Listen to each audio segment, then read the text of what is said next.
Hi neighbor, I'm Nathaniel. This is Reluctant Sermonizing.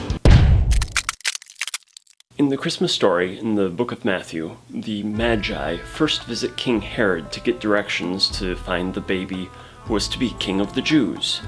Herod, being the current king of the Jews, wasn't real happy about this and planned to kill the child, but he played it cool, had his aides give them the best directions they could, and told them, hey, when you find the baby, let me know so I can go pay my respects. After finding the baby, the Magi are said to have had a dream, where an angel came to them and said, don't be idiots, skip the trip back to Herod, and just go home. So they did. Then after they left, Joseph had a dream, where an angel came to him and said, hey, Herod is coming anyway, wake up the baby, get Mary, and run to Egypt.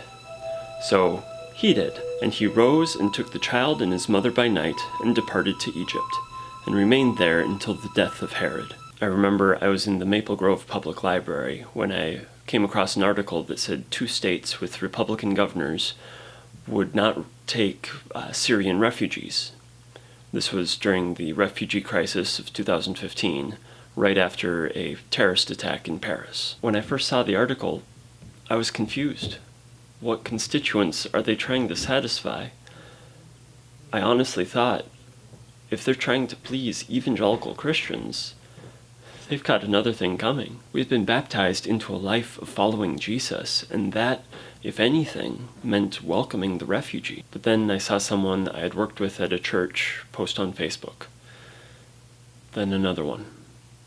Then other states joined in with their own declarations. Over 30 states claimed they wouldn't take Syrian refugees.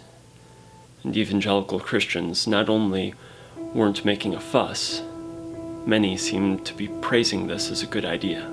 I posted my concern to Facebook and discovered that some friends, even some extended family, were against taking in refugees.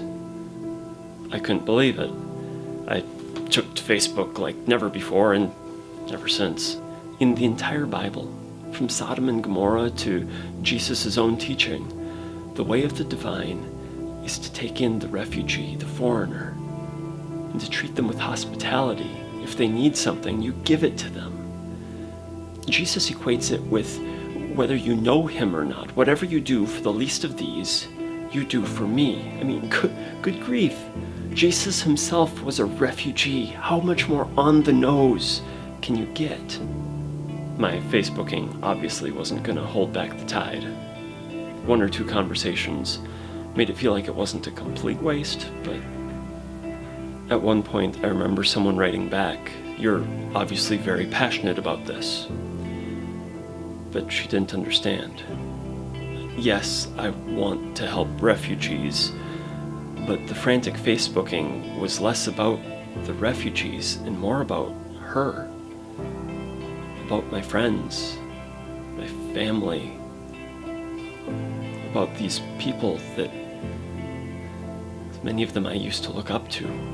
Don't get me wrong, I still love these people, but I used to think of us as comrades in arms. Before this, I already had some things that I disagreed with about the evangelical story and teachings, but I figured they were minor enough.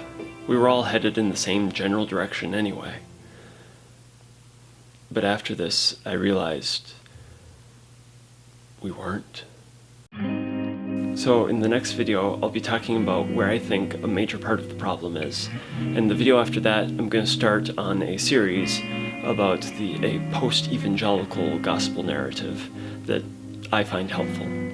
If you're interested in that, be sure to subscribe, and thanks for watching.